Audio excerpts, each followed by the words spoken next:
ಎಲ್ಲರೂ ಚೆನ್ನಾಗಿದ್ದೀರಾ ಅಂತ ಭಾವಿಸ್ತಾ ಇವತ್ತಿನ ಒಂದು ಪುಟ್ಟ ಬ್ಲಾಗಿಗೆ ನಿಮ್ಮೆಲ್ಲರಿಗೂ ಸ್ವಾಗತ. ಏನಪ್ಪ ಇವತ್ತಿನ ಸ್ಪೆಷಲ್ ಬ್ಲಾಗ್ ಅಂತಂದರೆ ನಿಮಗೆಲ್ಲ ಗೊತ್ತಿರುತ್ತೆ, ಒಂದು ಒಳ್ಳೆ ಫೇಸ್ ಪ್ಯಾಕ್ ಮಾಡ್ಕೊಳ್ಳೋಣ ಅಂತ ಹೇಳಿ ಬಂದಿದ್ದೀನಿ. ಫೇಸ್ ಪ್ಯಾಕ್ ಅಂತ ಹೇಳ್ಬಿಟ್ಟು ಏನಪ್ಪ ಅಡುಗೆ ಮನೆಗೆ ಬಂದಿದ್ದಾರೆ ಅಂತ ಅನ್ಕೋಬೋದು ನೀವು. ಯಾಕೆ ಅಂತಂದರೆ ಅಡುಗೆ ಮನೆಗೆ ಬಂದಿರೋದು ನಾನು ಅಡುಗೆ ಮನೆಯಲ್ಲೇ ಸಿಗುವಂತಹ ವಸ್ತುಗಳನ್ನು ಬಳಸ್ಕೊಂಡು ಒಂದೊಳ್ಳೆ ಫೇಸ್ ಪ್ಯಾಕ್ ಮಾಡೋಣ ಅಂತ ಅಂದ್ಕೊಂಡಿದ್ದೀನಿ. ಹಾಗಾಗಿ ಅಡುಗೆ ಮನೆಗೆ ಬಂದೆ. ಈ ಫೇಸ್ ಪ್ಯಾಕ್ ಹಚ್ಕೊಳ್ಳೋದ್ರಿಂದ ಸೈಡ್ ಎಫೆಕ್ಟ್ ಅಂತೂ ಆಗೋದಿಲ್ಲ, ಯಾಕೆಂದರೆ ಮನೆಯಲ್ಲೇ ಮಾಡ್ಕೊಳ್ಳೋದಲ್ಲ. ಹಾಗಾಗಿ ಮನೆಯಲ್ಲೇ ಮಾಡ್ಕೊಳೋದು ಅಂತಂದರೆ ಆರ್ಗ್ಯಾನಿಕ್ ಫೇಸ್ ಪ್ಯಾಕ್. ಮನೆಯಲ್ಲೇ ಬೇಳೆಕಾಳುಗಳು ಮನೆಯಲ್ಲೇ ಸಿಗುವಂತಹ ಬೇಳೆಕಾಳನ್ನು ಬಳಸಿಕೊಂಡು ನಾವು ಫೇಸ್ ಪ್ಯಾಕನ್ನು ರೆಡಿ ಮಾಡ್ಕೊಳ್ತಾ ಇದ್ದೀವಲ್ಲ, ಹಾಗಾಗಿ ನಮ್ಗೆ ಯಾವುದೇ ಆದ ಸೈಡ್ ಎಫೆಕ್ಟ್ ಅಂತೂ ಇರೋದೇ ಇಲ್ಲ. ಬನ್ನಿ ಅದಕ್ಕೆಲ್ಲ ಏನು ಹಾಕೋದು ಅಂತೇಳಿ ನೋಡ್ಕೊಳ್ಳೋಣ.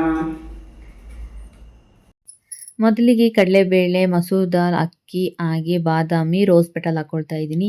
ಇವಿಷ್ಟು ಐಟಮ್ನ ನಾವು ಹಾಕೊಳ್ಳೋದ್ರಿಂದ ನಮ್ಮ ಫೇಸಿಗೆ ಏನೆಲ್ಲ ಬೆನಿಫಿಟ್ ಇದೆ ಅಂತೇಳಿ ಒಂದೊಂದಾಗಿ ನೋಡ್ಕೊಳ್ಳೋಣ.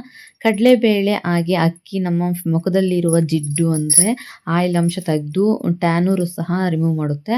ಹಾಗೆ ಮಸೂರ್ ದಾಲು ನೈಸರ್ಗಿಕವಾಗಿ ಗ್ಲೋ ಕೊಡೋದಕ್ಕೆ ಹೆಲ್ಪ್ ಮಾಡುತ್ತೆ, ಹಾಗೆ ಟ್ಯಾನು ಸಹ ತೆಗೆಯುತ್ತೆ.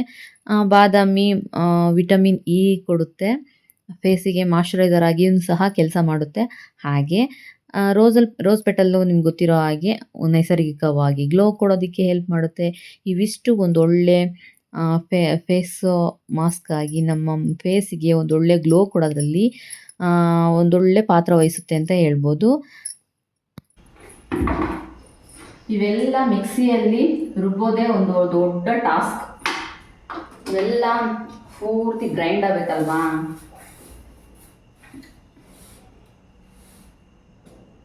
ಇವೆಲ್ಲ ಪೂರ್ತಿ ಗ್ರೈಂಡ್ ಆಗಬೇಕಲ್ಲ, ಕಾಳು ಬೇಳೆಗಳಲ್ವಾ, ಬೇಗ ಗ್ರೈಂಡ್ ಆಗೋದಿಲ್ಲ. ಫುಲ್ಲು ನೈಸಾಗಿ ರುಬ್ಬೇಕಲ್ವಾ, ಚೆನ್ನಾಗೆ ಕಷ್ಟ. ಇದು ದೊಡ್ಡ ಜಾರ್ ಆಯಿತು, ಇದರಲ್ಲಿ ಇಷ್ಟೇಷ್ಟು ಆಯಿತು. ಚಿಕ್ಕ ಜಾರ್ ತಗೊಳ್ಳೋಣ. ಈ ಚಿಕ್ಕ ಜಾರಲ್ಲಿ ಪೌಡರ್ ಆಗುತ್ತೆ. ಬನ್ನಿ ಹಾಕೋಣ.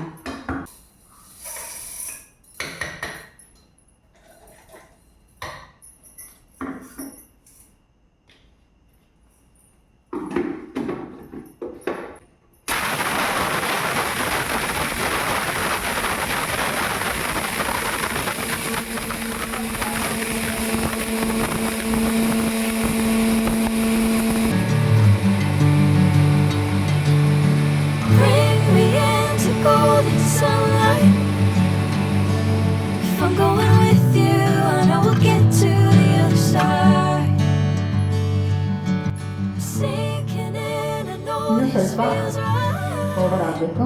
ತರಿಯಾಗಿದೆ. ಒಂದು ಬೆಸ್ಟ್ ಏನು ಗೊತ್ತಾ, ಸ್ಕ್ರಬ್ಬರ್ಗೆ ಚೆನ್ನಾಗಿರುತ್ತೆ. ಆದರೆ ಜಾಸ್ತಿ ತರಿ ಇರಬಾರ್ದು. ಏನಕ್ಕೆ ಅಂತಂದರೆ ಸ್ಕಿನ್ನು ಸಾಫ್ಟ್ ಆಗುತ್ತೆ. ಹಾಗಾಗಿ ಸ್ವಲ್ಪ ನುಣ್ಣಗಿದ್ರೇ ಚೆನ್ನಾಗಿದೆ.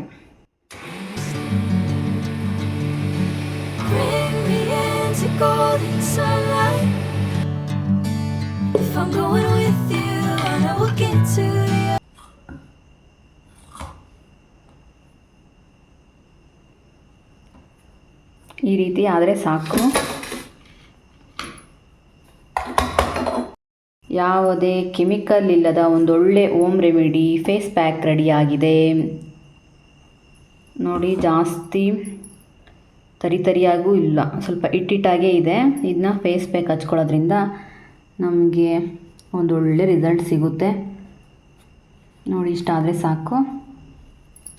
ನೀವು ಈ ಫೇಸ್ ಪ್ಯಾಕ್ನ ಮನೆಯಲ್ಲೇ ಮಾಡ್ಕೊಳ್ತೀನಿ, ಮಿಕ್ಸಿಯಲ್ಲೇ ಮಾಡ್ಕೊಳ್ತೀನಿ, ತರಿ ಅನಿಸುತ್ತೆ ಅಂತ ಅಂದರೆ ನೀವು ಜರಡಿ ಇಟ್ಕೋಬೋದು. ನಾನು ಜರಡಿ ಏನು ಇಟ್ಕೊಳ್ತಾ ಇಲ್ಲ, ಏಕೆಂದರೆ ನಂದು ಸರಿಯಾದ ಹದದಲ್ಲೇ ನಾನು ಮಾಡ್ಕೊಂಡಿದ್ದೆ.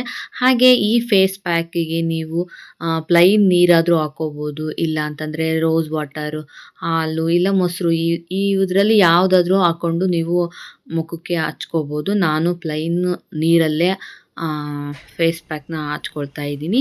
ಫೇಸ್ ಪ್ಯಾಕ್ನ ಹಚ್ಕೊಳ್ಳೋಕ್ಕಿಂತ ಮುಂಚೆ ಮುಖನ ತೊಳೆದ್ಬಿಟ್ಟು ಆಮೇಲೆ ಹಚ್ಕೊಳ್ಳಿ. ನಾನು ಇದನ್ನ ಹಚ್ಕೊಂಡು ಸ್ಕ್ರಬ್ಬರ್ ಥರ ಸ್ವಲ್ಪ ಹೊತ್ತು ಒಂದು 5 ನಿಮಿಷ ನಾನು ಸ್ಕ್ರಬ್ಬರ್ ಥರ ಯೂಸ್ ಮಾಡ್ಕೊಳ್ತಾ ಇದ್ದೀನಿ.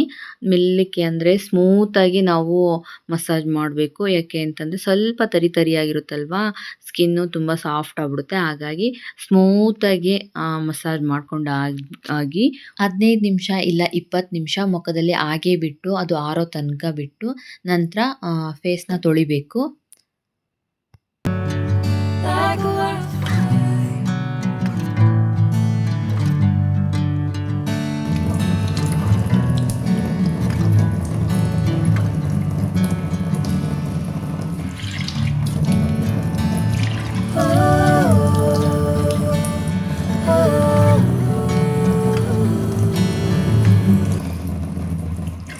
ನೋಡಿದ್ರಲ್ಲ, ಇವತ್ತಿನ ವ್ಲಾಗ್ ಹೀಗಿತ್ತು. ಇಷ್ಟ ಆದರೆ ಪ್ಲೀಸ್ ಸಬ್ಸ್ಕ್ರೈಬ್ ಮಾಡಿ, ಲೈಕ್ ಮಾಡಿ, ಶೇರ್ ಮಾಡಿ, ಕಮೆಂಟ್ ಮಾಡಿ ಅಂತ ಹೇಳ್ತಾ ಇವತ್ತಿನ ವ್ಲಾಗ್ನ ಇಲ್ಲಿಗೆ ಎಂಡ್ ಮಾಡ್ತೀನಿ. Thank you for watching. Bye.